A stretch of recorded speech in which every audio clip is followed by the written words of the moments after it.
Hello, hello, welcome back to Oops All Archers, the LTC, and today we're looking at It's a Trap. So we're not able to go back to the world map after the previous one, which means that we're stuck with all of the items we currently have in our convoy and on our persons.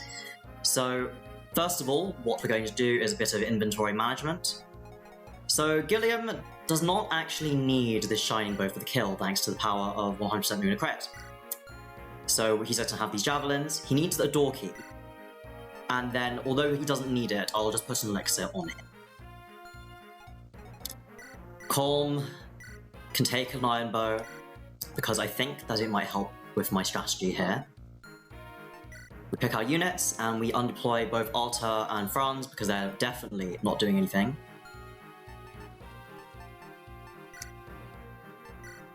Okay, in terms of positioning, Gilliam has to be placed exactly here, Vanessa has to be directly below, Seth should swap places with Garcia, 15, 11 to kill.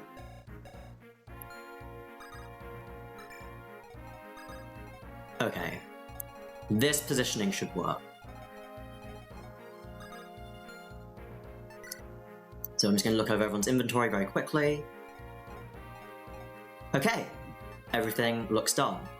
The reason why Colm is here as our flunky, by the way, is because there's the Angelic Robe chest, which I would very much like to get because it will allow for a bit more flexibility, which I will show why it's quite important during this video.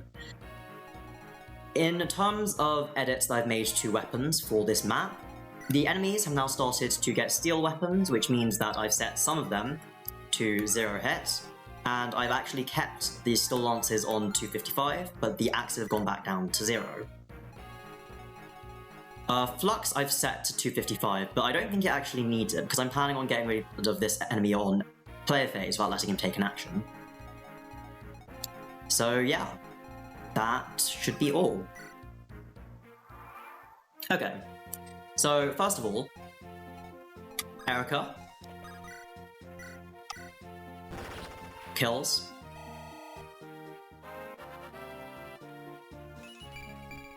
Oh, since I switched the steel bow back to its extremely nerfed status, that means that now the iron bow is back to its previous state of glory. Colm goes and kills this soldier. And then Vanessa has to move forward and shining bow down this knight. It doesn't work out with the iron bow, and it would technically work with the steel bow if I didn't edit its stats, but alas, here we are.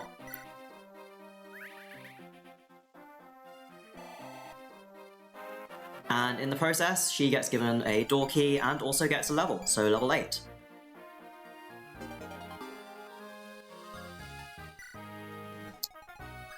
At this point, Gilliam now ends up going straight north and puts down the door. Natasha then has to staff mend Eirika, and she's actually the one who's going to get this arch kill on enemy phase because Seth is going to rescue Eirika and move to this tile here. Lastly, Garcia just kind of helps out by standing here. So because of the steel lance edits I made, he's going to get hit now by very many people.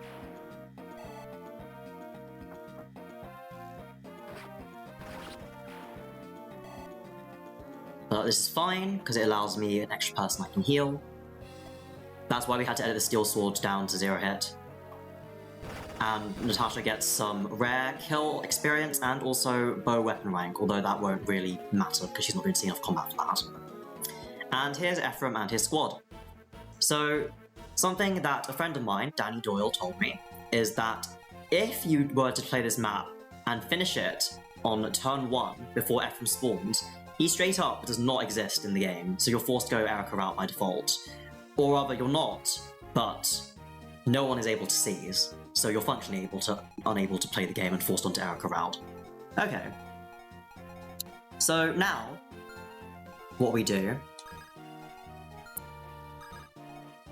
is Colm continues moving forward. Natasha needs to heal Gilliam here, because Gilliam's going to need every single health point he can get.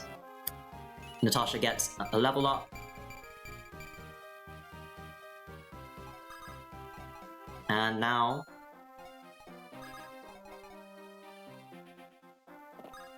just because I might forget to do it otherwise,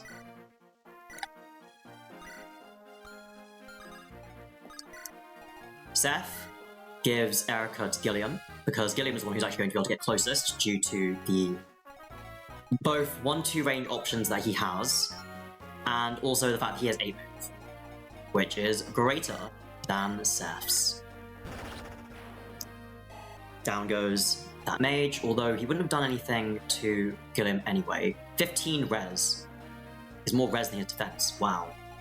That's quite something. Okay.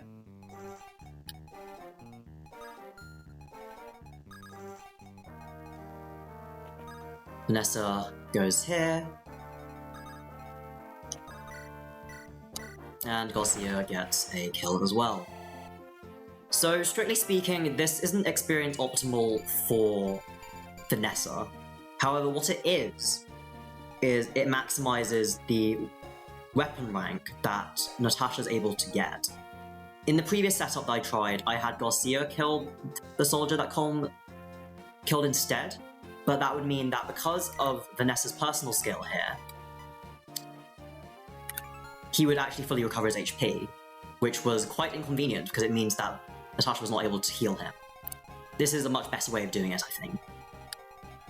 Lastly, we just have Ephraim's squad, and what Ephraim's going to do is he's going to get out from the supply the shining bow that previously Gilliam was using, and now Kyle is just going to stand here, like so.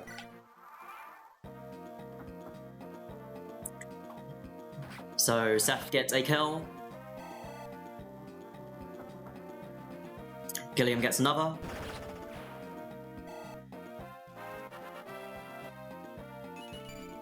And reaches level 3.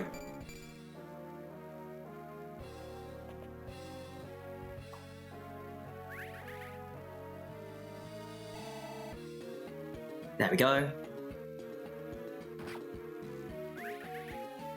So Carl gets his first enemy phase kill, and then he's probably going to get crit by this... Oh, nope. Nope, he didn't get crit by a 94. Okay, then. Right, well, I was expecting him to get crit, but he didn't. Not that that's an issue, but since the plan originally involved him getting crit, I'm just going to have him drink a vulnerary anyway. So it's quite important, actually, that we give Kyle as much experience as possible.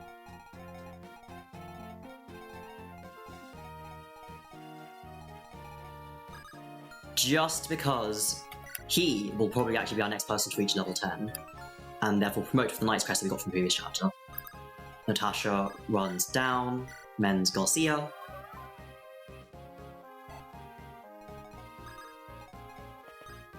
Vanessa is now waiting here for a thief reinforcement that's going to spawn, which he will kill. Colm runs closer to the goal that he's meant to go towards. Garcia, I guess, can technically also move in that direction. And now, Gilliam attacks an enemy.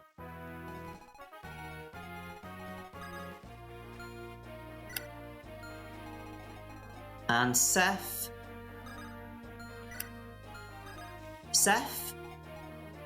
should currently just run over here. And these two don't have to do anything. Nice for them. Okay, so Gilliam gets 1 kill.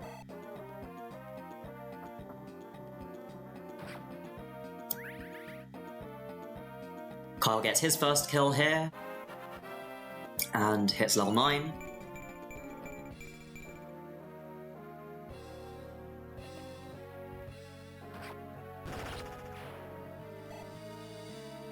Gilliam kills a second enemy.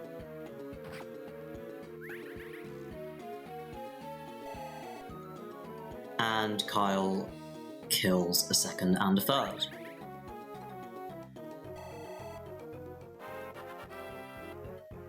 And he hits level 10, which means that we've got another Wyvern Knight with guaranteed Luna at our disposal. And Gilliam's about to get his last kill. There we go. Alright. So.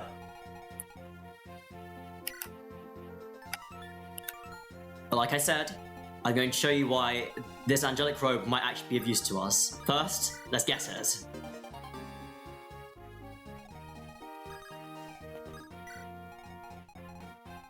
Vanessa will just kill this thief here with the iron bow because that gives her some more weapon rank.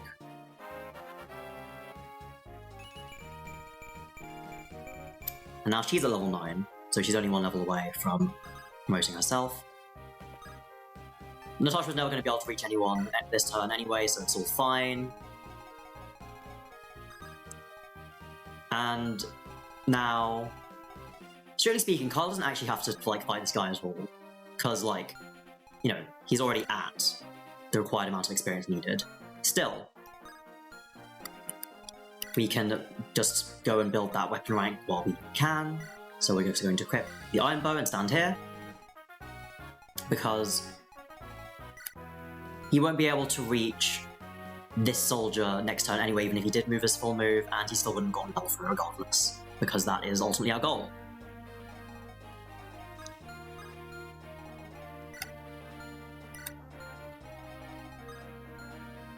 And Seth is just going to stand right. Okay, wait.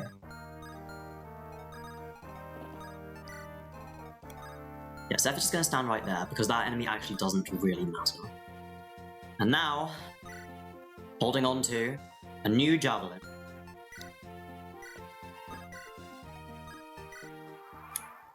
We're going to get crit by this javelin.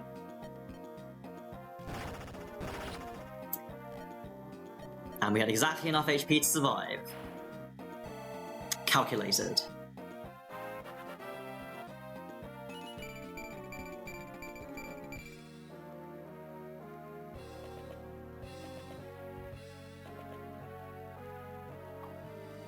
Just getting this kill, because why not?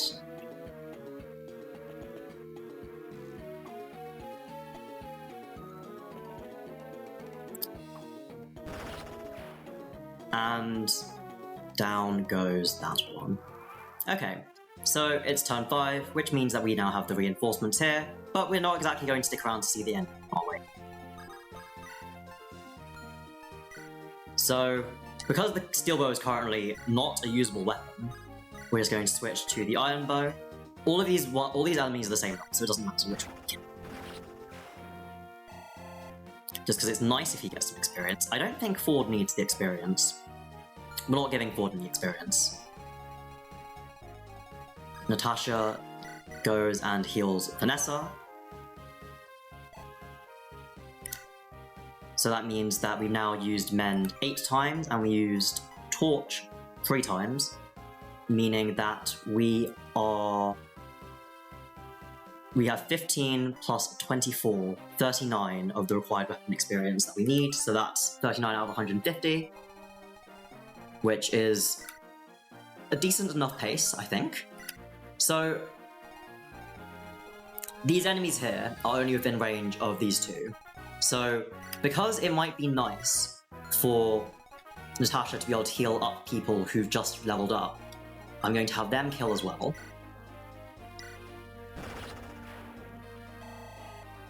Go.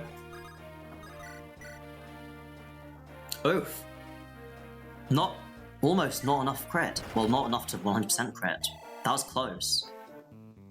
Okay. So clearly, he doesn't even have D bows. Okay. Cool. Well, now we're going to decide who each of Gilliam and Seth kill. So Gilliam is just going to kill this one here, because this Archer is a higher level than that mage, and also he can't reach that mage anyway. Rip Javelin. That's now at 1 use. And this Archer, I believe, yes, is higher level than that mage. So Seth just goes and... actually no. Seth should get at Holmer rank.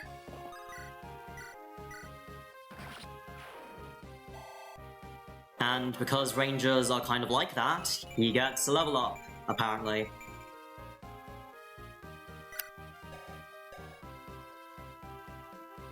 Wow, look at those stats. Okay, is there anything else that we need to do? Nope.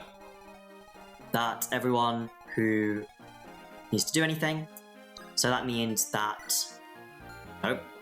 So that means that this is a 5-turn clear of Chapter 8, which has allowed us to reach various different goals, such as Kyle here now being able to promote, which we'll be doing right after this. Vanessa is level 9, so she's also going to presumably promote just because she's so fast. And Natasha is continuing to get staff rank. Then we also have 2 flunkies here who are 1 kill away from getting a level, which will help Natasha to build that weapon rank up. Okay, well that's all. So Eirika seizes, and that's the end of the map. So at this point, there is going to be the route split. As I said in my introduction, this is going to be an Ephraim route, LTC, but I am going to make a save state here just so that I can come back and look at it later. Okay, well, thank you very much for watching, and I hope to see you again for Chapter 9 Ephraim route.